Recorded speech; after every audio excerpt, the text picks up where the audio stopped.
How many of you are terrified by the idea of calling a total stranger cold and asking them to do a telephone interview with you?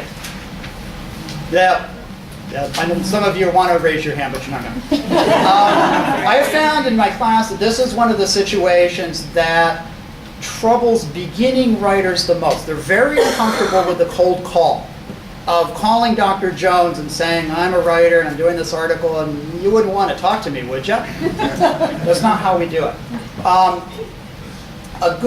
First of all, don't be afraid of the cold call. Almost always, with rare exception, when you were talking to an expert on a particular subject for a magazine article, they have had plenty of experience working with the press.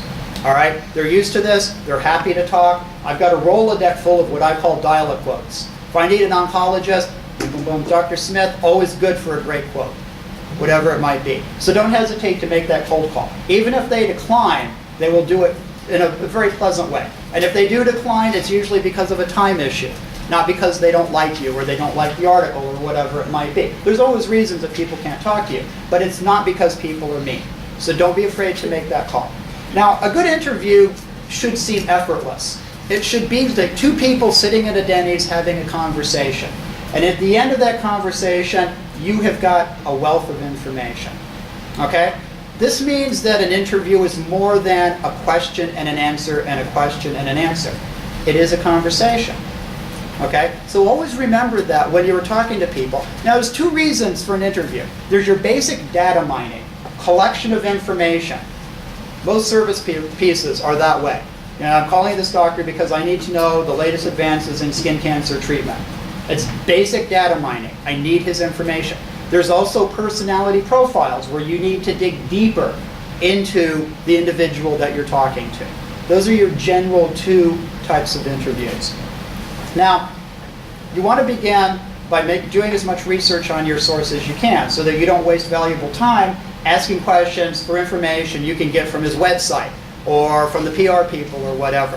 All right? So get to know it, get that information right off the bat. Make sure that you schedule enough time for your interview. If you've got 15 questions to ask and he's got 10 minutes to spare you, something's going to give. If you have to, don't hesitate to schedule a second session. If you still got more questions, but he's got to run, that's fine. Say, can I talk to you tomorrow? I have 4 more questions. I need another 10 minutes. That's all. Fine. Tomorrow at noon. Be good for me. So don't hesitate to do that. Most importantly, you want to have all of your questions written down and grouped by topic or issue. Now, this is good for you as the writer because all of this information is put together in a really good way so that you're not going back and forth, you know, information here, information here. It's all together in one grouping. It's good for your source because it keeps them concentrating. First we talk about this, then we move on to this, then we move on to that. So they have their thoughts together. You're not forced to jump from A to C, and then back to A, and then on to D, so that their thoughts become confused. They can concentrate on the issue at hand, give you better information, give you better quotes. Okay? So putting all of your questions together, and also by having your questions in front of you, you make sure that all of these questions get asked, that you get all the information you need, that you're not if you try and wing it, sure as heck, you're going to forget something, an important question, and have to call your source back, which is kind of embarrassing. You don't want to do that. Having it in front of you in writing is the best way to go. I record every interview I conduct, whether it is 5 minutes or 3 hours. I have a little machine and an analog tape recorder. I also have a digital tape recorder. I've got both of them. Plugs right into the tape recorder. I push record. If I didn't tell my source that it was being recorded, they would never know. It's completely silent. You can get this at Radio Shack, any electronics store. It's worked for me. And by the way, you do need to let somebody know that your conversation is being recorded. It's both the ethical thing to do, and I believe in North Carolina, it is also the legal thing to do. So don't hesitate. And you don't have to make a big deal about it. What I do is I say, let me turn on my tape recorder. Okay, we're good to go. I ask my first question. Never bring up the tape recorder again. They don't even know it's there. It's not a big deal. So I want to make sure, I would encourage you, and this is a personal thing, but I would encourage you to record your interviews. 2 reasons. For you, you get all the information right there. You don't have to worry that you were so busy furiously writing notes that you missed something. Your source is comfortable with the fact that he won't be misquoted because everything he's said is right there on the tape recorder. If you do a faithful transcription, you've got that verbatim. It's good to go.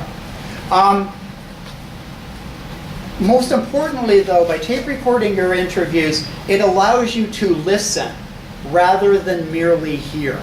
And there's a big difference between the two. Really is. If you were hearing, but you're taking notes, you're not paying full attention. A great quote, a great piece of information could drop in your lap, but you were distracted. You didn't hear it, you didn't jump on it, you missed it, it's gone.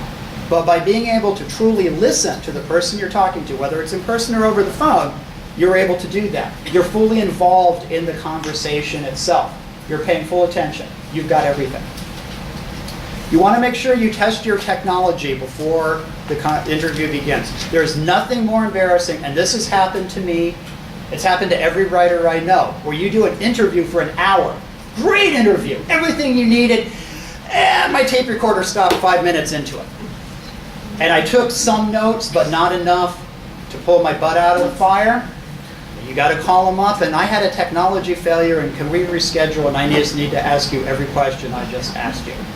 If you have a friend, and this, I see Mark Cantrell in the back there. Mark and I are colleagues and occasional collaborators, but we're also best friends. He and I have an agreement that when one of us has an interview, we will call the other person right before and make sure our tape recorder is working properly.